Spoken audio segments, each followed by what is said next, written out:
like in Lee Murray, wanted to be world champion in the UFC.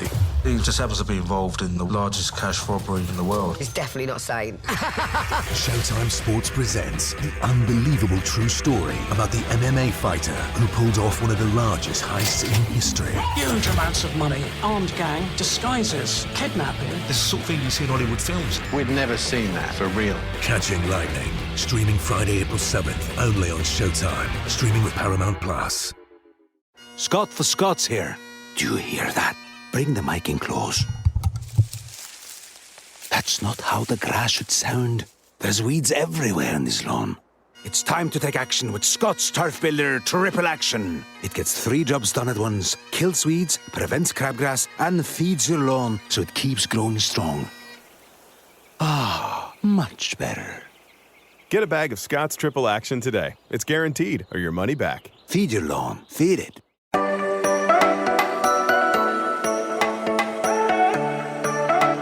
Storms are brewing in the tri-state area of Cincinnati. Quite a few storms already this spring, especially to open the month of April. But storms are brewing right here on the Strictly Stripes podcast as we continue all the pre-draft talk, looking at all the best fits for the Bengals' positional needs. Welcome into another pre-draft edition of the podcast. Muhammad Ahmad joined with Andrew Gillis and Mike Nizick with you on this fine Wednesday. So we've kind of been moving in an order of, talking about the positional needs that matter most for the Bengals, entering this month's draft. So, we kicked off the week talking about tight end. The other day being Tuesday, we talked about right tackle. Who would be a good fit? Where would it be? We talked a lot about Ohio State's DeJuan Jones. Some really good discussion. In case you missed that, make sure you tune in wherever you get your podcasts. So now we're going to look in at running back. And again, we've talked a lot about Joe Mixon, and we'll touch on him a little bit. But obviously, I mentioned that to set the stage for what that means for the Bengals and where that determines how they're going to select the running back in this year's draft. But nonetheless, no matter what happens with him, they need a running back. Samaje Perine is gone. He's in Denver, so they definitely need some reinforcements there. So guys, just jumping into it like we've been doing the last 2 days, who would you want to see the Bengals prioritize at running back in this draft? Where do you want to see them prioritize that said player, and why is that? I think Mike went first yesterday, so I guess is it Andrew's turn today, or who went first yesterday? I want to kind of switch up here of who goes first. Mike went first, so I'll go first today. Right, there you go. Guy who I think has kind of come onto the scene late here is Israel Abanikanda. He's a running back from Pitt. He's really, really athletic. He didn't run at the combine, but he ran a 4.41, at least unofficially, according to a couple different reports that were at his pro day at Pitt. He had a 41-inch vertical, and he's 217 pounds. So basically, talking about a guy who is just a shade under 6 foot, 217, can run like that. He doesn't have a lot of mileage on him. He's really young. I think he was only in college for 3 years. In 2022, he had 239 carries. To me, he strikes me as a player that you can get who really you feel good about long term, because he's not going to turn 21 until October. So the season is going to be a little bit I guess it's in full swing by that point. And then he's going to turn 21. So you're not really worried about drafting a 23-year-old guy who's played in the SEC and kind of has that, I guess that Derrick Henry usage where you kind of look at his high school game log or whatever, and he's getting 45 carries a game. That's not Abanikanda. He's not terrible as a receiver. He didn't really do much in the receiving game as a Panther. So, I think that could still be an issue. But yeah, I think that as a second or a third round pick, I really like what kind of athleticism he could bring. That's kind of something that I've mentioned. I've talked about Devin Achane before and a couple other guys that, I think could give you that boost out of the backfield. But I think this guy would kind of give you that all-around threat, and, we would certainly make them more explosive in the backfield, which is what they need to get. Interesting. I didn't think about that. That's an interesting name that you toss. I kind of saw his name swirling on Twitter and stuff, but I'm actually reading more about him, and you're making a strong case. But not to cut you off there, Mike, but how do you follow up to that? Like, what are you thinking? Who do you have in mind at running back, and where do you have him in mind? Well, I've had this in my the 2 mock drafts we did, both of them in the second round. UCLA's Zach Charbonnet, 4.53 40, 6 foot, 214 pounds, does everything. Really strong receiver out of the backfield, blocks, and I think that's kind of one of the important attributes that A, would help him get in the field early, and B, will put him on the radar of the Cincinnati Bengals. His production has been, outstanding the last 2 years at UCLA after transferring there. I think from Michigan, and so I think that when you look at what they've prioritized, I think they want a guy that can do all 3 of those things, and I think he really fits the bill. Athletically strong. Just he's got the strength to be a good blocker, and so I think he sort of, talked about this earlier. The week checks those boxes for this staff, and could be a guy that can compete early, get on in that third down role, blocking role that Samadre had, and I think that's kind of important to look at. And I understand what Andrew was saying about not having a lot of tread with the Pitt running back, but like I said, I think you need to prioritize guys that can come in, play right away, and I think he fits that for a team that, like I said, is going to be trying to compete for a Super Bowl. Now, forgive me, I might have missed if you said this, but for Charbonnet, where do you think, or where should the Bengals pick him? I think I said second round. So, second round, I've had him in my mock drafts gone. Well, that's where he and just to kind of throw in a point, at the combine, Charbonnet said he had met with the Bengals. Obviously, he's probably met with a lot more teams, but at least as of early March, the Bengals have had Charbonnet kind of on their radar. Yeah, definitely. Yeah, and that's a good point that you made, because I know you were at the combine talking to some of those guys, so I'm glad you filled in that point.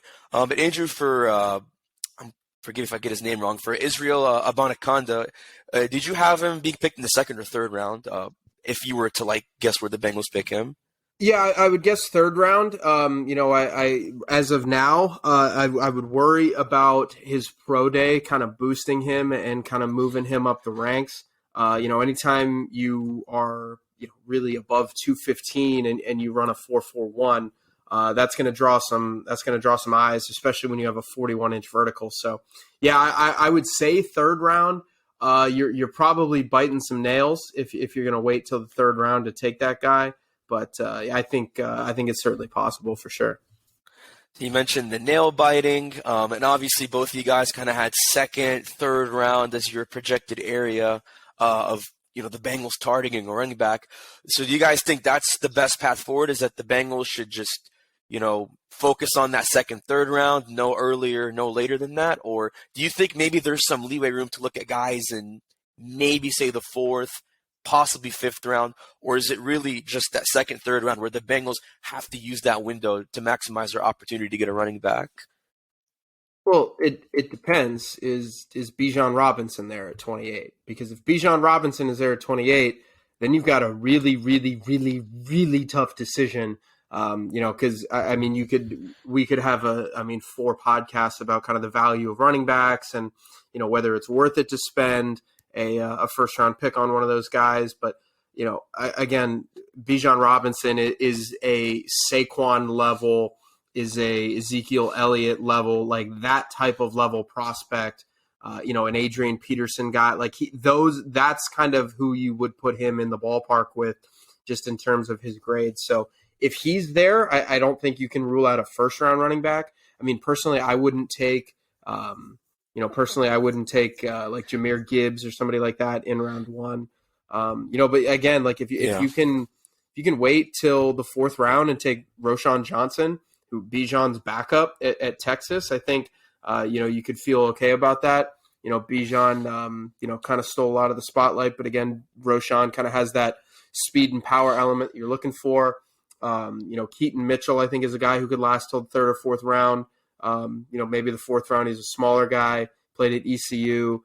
He's great in space. He's got some good speed to him. So I think that there are guys, but again, I mean, you have to worry about the running back situation because I mean, if you were a Bengals fan watching the team during the year, you know that during the season the running game was not great, and kind of the way that these things go with running backs, you reach a certain age and things don't really get better from that certain age. So if things are going to get worse for Joe Mixon from here on out, just in terms of on the field, I mean, you have to kind of be worried about the state of the running back. So I think you have to kind of invest some kind of draft capital. I'm not saying you could wait until the 7th round, but I think you have to invest something in a running back. I think you absolutely need to use one of the top 3 picks. But I also think that, I was under the assumption that, or am under the assumption that Robinson's going to go in the top 20. It won't be available. Yeah, me too. For them to take. Same here. And so that's why, I had them going a different direction. So, if he's there at 28, you probably have to seriously consider it because, you need a guy that can make an impact. And I think Joe Mixon could use that help if they're going, it looks like they're going in that direction by keeping him. And so that's kind of how I see it. I think he's the only first round guy. And so I think if he's available, yeah. So it's a good point you make there, because it's like, we've said, this is from, referring to other podcasts we've had, like you just said, B.J. Robinson's there, got to seriously consider him. Talking about tight end, if Michael Mayer's there, the hometown kid, got to consider him. I know offensive tackle's up in the air with, depending on if you got DeJuan Jones available, Darnell Wright. But let's say, like, this is a hypothetical. Somehow, I don't know if this would be possible, but like, if there was a world where you could pick between DeJuan Jones and Michael Mayer and Bijan Robinson at number 20. And again, I don't think this is likely. I think out of those 3, 1 or 2 of them has to be off the board, maybe all 3 even. But like, if you're in some situation where you have all 3 in front of you and you can only pick one, who would you pick and why? Would you lean more towards Robinson, kind of like Mike mentioned, or would you kind of go back to the points we made about Mayer and Jones and other tackles and go that route instead? I would take Robinson over all of the other 2. I think Jones will be available, but I think Robinson would be a guy that would be a really surprise that was there. Yeah, I would actually probably not take Bijan at 28 if those guys are there, just because it's a really, really hard thing to turn down. I think you could make a really strong case that Bijan is a top, in terms of talent, top 5 player at this position, but or top 5, not at his position, excuse me, top 5 player just in the draft in terms of talent. But again, to me, it's kind of, it's like you think of it like, what would you rather have as a tandem, if you were to go first round, second round, insert position here and then running back. It's like, would you rather have a Zach Charbonnet and then, I don't know, Darnell Wright or Mike? Like, would you rather have Michael Mayer and Zach Charbonnet, or would you rather have Bijan Robinson and like Sam Laporta? Like, I think that it's kind of positional value there, and just kind of knowing what we know about the running back position, how these guys, just kind of wear out quicker than other positions. And again, Bijan would take this offense to a completely a completely ridiculous level. And, again, that's not something you can turn down easily. But if you think that you can get, significant production from a pass rusher, from a tackle, from a tight end, I think you have to do that over a running back, just because of what you can get at running back later and kind of the longevity of the position. Yeah, I think, what I like about your all's points is it's kind of consistent with the messaging you guys had, this week on like how you feel about tight end, how you feel about offensive tackle. Obviously I'm kind of more on Mike with this one. I think if Robinson's available, especially if you have the other options I mentioned, I think you got to go that route. But I will say this, and I'm going to kind of give my pick here of who and where the Bengals should pick. I say this with the scenario that Robinson is not on the board and that the Bengals are not able to get him. If they're able to get him, they should. But if not, I would say they should go the Devin A-Chain route in the 2nd round. I mean, it sounds like he's a solid 2nd round pick from most draft boards and mock drafts. I've talked a lot about him in this podcast. He just reminds me so much of a younger, more finesse Joe Mixon. Like, you look at Joe Mixon's rookie tape, his college tape from Oklahoma, I see a lot of that from Devin Achane, and I think that's the kind of style that, people in the Bengals front office just seem to like. That's just kind of what they've liked for a while. It was kind of the same thing with Jeremy Hill for a little bit when he was there before Mixon. And, I'd like to make just, the funny connection that he went to Texas A&M just like Travion Williams, and he's a 5'8" kick returner running back, just like Travion Williams. So maybe, although obviously the Bengals brought back, Travion to, compete at kick returner, maybe you bring in Devin and say, oh, let's see who the better Aggie is at kick returner. But I think more beyond that, with what the Bengals value in the run game, from an efficiency standpoint, you're getting that plus some. I don't know if he'd be a good receiving running back compared to like maybe Charbonnet, like Mike mentioned. Maybe that's where Charbonnet has some upside, but I'm sure, Achane can do well enough for what the Bengals would ask, if, Joe Burrow's got to throw the quick check down. But again, I say that assuming you cannot get Robinson in the first round. Because again, I think like, Andrew said it, you're not just talking top 5 at his position. You're talking top 5 just talent wise, all across the board. So there's different ways it can go about it. It's like, do you want Sam Laporta mixed with, a different running back like Andrew mentioned? There's different ways you could go about it. But when we come back, we are going to look more at the future of running back, talk about some factors that might affect where the Bengals go that route in this month's draft, plus much more to come, and a little fun March Madness turned April Madness. I'll explain more of what that means when we come back right here on the Strictly Stripes podcast. All right, and thanks for staying with us on the Strictly Stripes podcast. So before we get back into our conversation about what the Bengals should do at running back in this year's draft, we want to remind you guys to sign up for Cincinnati Football Insider. It is our subtext service where we give you all the breaking news and analysis on the Bengals, on what they're hearing, and we're going to give you the inside word before it even gets to our website. It's simple. Just go to cleveland.com/Bengals to sign up. Click on the blue banner at the top of the page. It's just $4.99 a month. You can cancel at any time, but you also get a 2-week free trial. So if you want to cancel, you can, but you won't want to once you join the Cincinnati Football Insider community.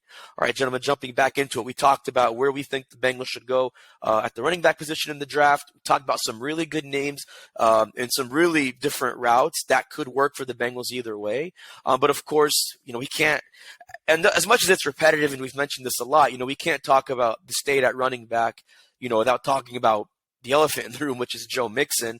I think for a while we started to think, okay, the Bengals are going to keep him. They're going to roll with him, but Katie Blackburn, speaking at the NFL's annual meeting last week, didn't sound so certain about that. I mean, she didn't really open or close the door as to whether, Mixon would stay or leave, but it also sounds like there's a possibility that he could get cut at some point this offseason. And so, again, we've talked a lot about this, and we've looked at, whether they should keep him or not. That's a different conversation. But I guess let's say you're in a situation where the Bengals do decide to cut him, and then you draft, whoever you draft, first, second round. Maybe you draft another running back, so maybe you double dip at running back and just hope that you can get depth from Travion Williams and Chris Evans. I mean, is that a dangerous move at this point, like to cut Joe Mixon and just rely on rookies in the backfield? Or is the running back position just not as important where that offense is just going to run through Joe Burrow and you can afford to cut a guy like that and just move on with, 1 or 2 other new guys? I don't think that, they would cut him without making some sort of corresponding move to sign somebody, but I'm not sure at this point, what's left for them, how they would do that. I mean, I don't know that it's trending in that direction. I know she sort of left the door open, but I thought to me that meant, maybe negotiating sort of a reduced cap figure for this season. But I don't know that they could just do that and not sign anybody. I mean, that would be sort of a disaster. As if the McCrispy couldn't get any better, Bacon and Ranch just entered the chat. The Bacon Ranch McCrispy, available at participating McDonald's for a limited time. Ba-da-ba-ba-ba. Andrew, like, do you kind of agree with that assessment? Like, with what Mike was saying about that, you think that would be a disaster too? I mean, I think if you're going to move on from Mixon, I think you would probably like to have some kind of veteran there. Or even too, I think, if you're going to move on, it depends on kind of how the draft goes. Maybe at 28, you really like Mayer and Darnell Wright and whoever, and hey, they're not there. And you move back a little bit and you take some extra picks, and all of a sudden you're sitting there with 9 or 10, and then you can, then I personally wouldn't do it, but then maybe you're in a better position to draft more than one running back. I just think there's the possibility there, where you move back, maybe even you move out of round 1, you draft Charbonnet in the 2nd round, and then all of a sudden you're sitting there in the 6th, the 7th, the 5th round, maybe, I don't know, like later rounds, and you really like Deuce Vaughn out of Kansas State, or they met with Tavion Thomas, the running back from Utah. Like, he can kind of fill that blocking role. Maybe you're sitting there in the late rounds, the 7th round, and you're like, hey, we're going to draft Tavion, and we drafted Charbonnet, and all right, well, now Mixon's expendable. I think, for now it makes sense to kind of have him.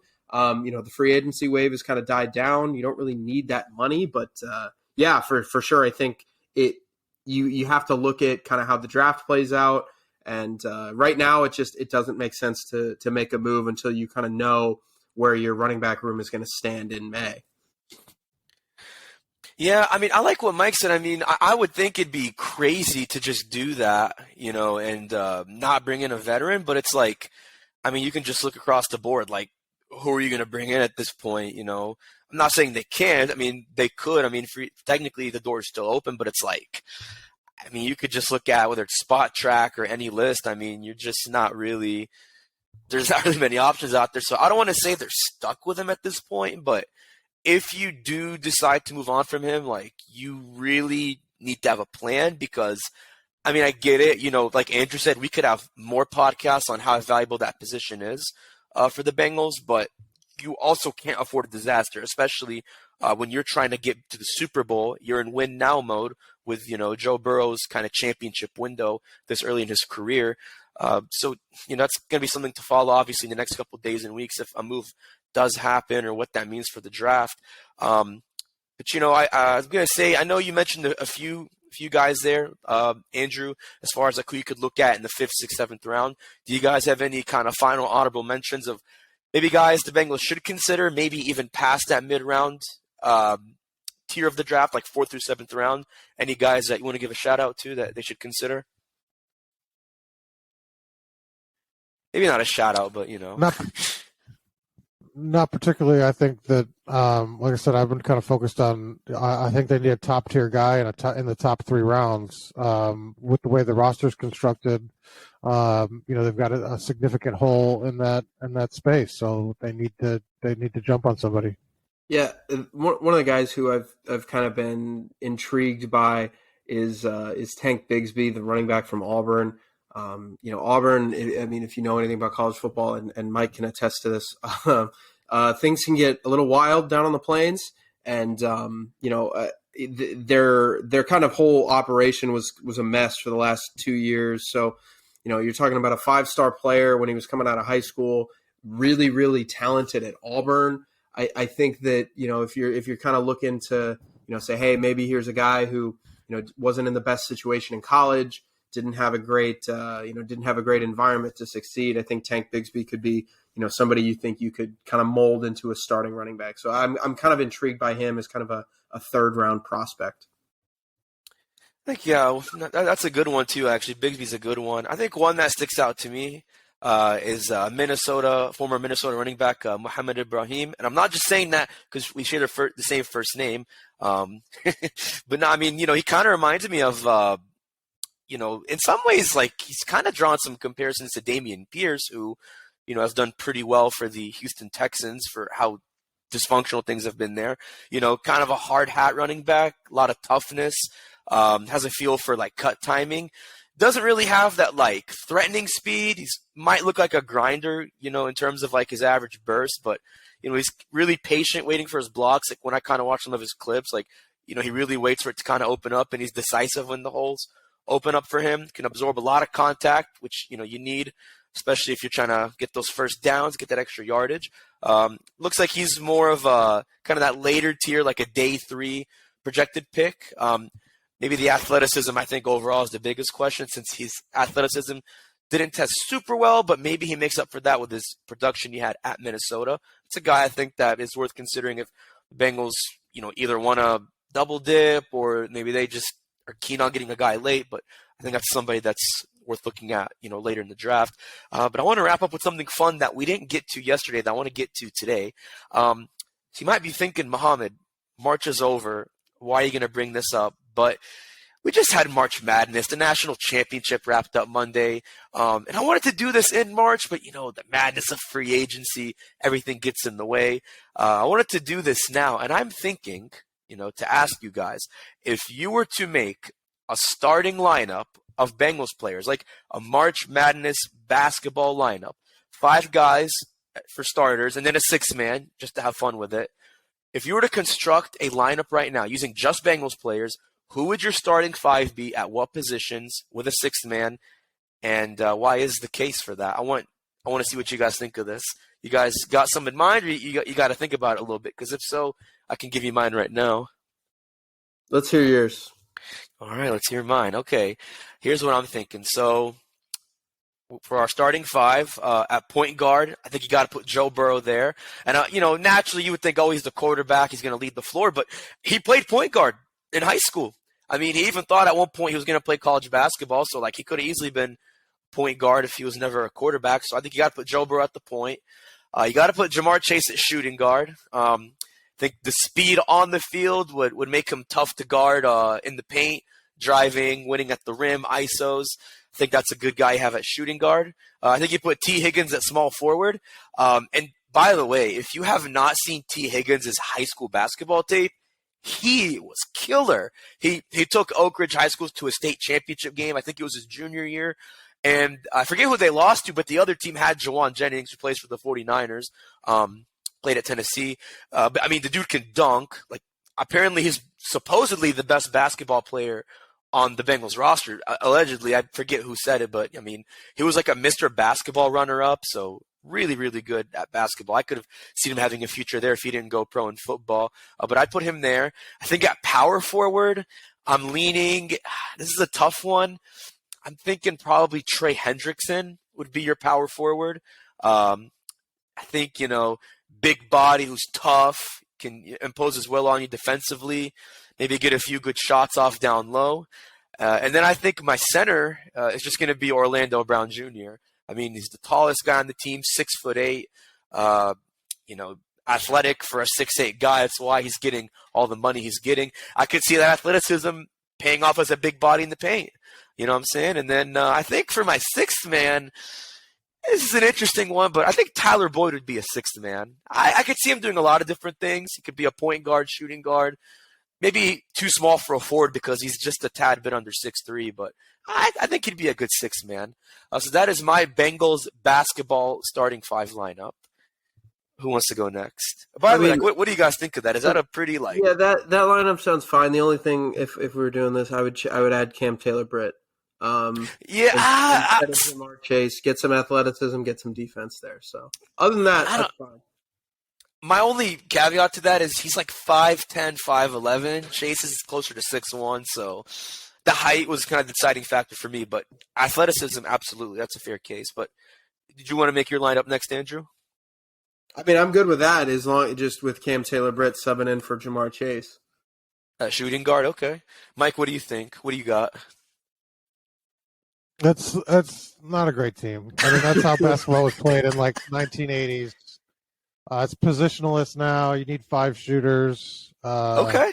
Yeah, just not great. So if you want to make it with 5 shooters, like who are your 5 shooters that you're picking? I mean, I don't know. I haven't had a shooting contest. I just put. You know what I'll do. Here's my starting 5. Okay. Lou Anarumo all the way down. I would make him the coach. Actually, if there was a coach. No, he's He's at every position. 5 Lou Anarumos. That's it. Like 1984, like Staten Island-esque Lou Anarumo in his heyday of his prime. No, the one right now.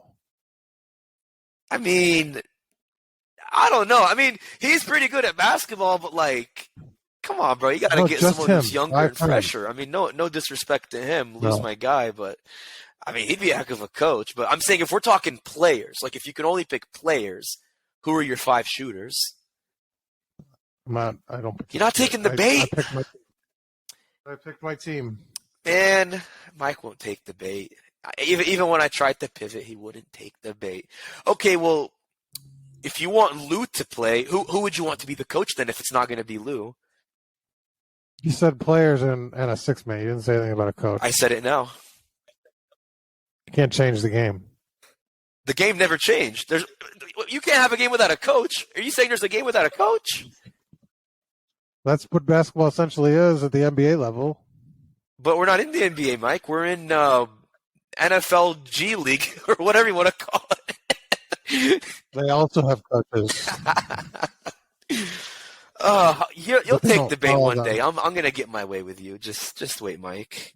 Andrew, we're gonna get him. We're gonna get him to just bite the hook. It's just a matter of time. We're working on it. Before we wrap up, we just want to remind you guys to make sure to sign up for our Cincinnati football Strictly Stripes newsletter. I butchered the name there. Strictly Stripes newsletter. Go to cleveland.com/newsletters. Click on the Strictly Stripes newsletter. It's free. It's in your inbox every day. We'll give you all the latest reporting and insights that me, Mike, and Andrew will have on our website straight into your email. So again, cleveland.com/newsletters. Make sure you sign up. It takes just a minute. Well, stay with us because we're going to talk actually about Joe Burrow tomorrow and probably the biggest what if about Joe Burrow. I don't want to say what that what if is, but it's a what if that's worth listening and discussing. So make sure you tune in for that on Thursday tomorrow. But once again, for myself, Andrew, and Mike, I'm Muhammad Ahmad. If you're in the tri-state area, stay dry and stay safe.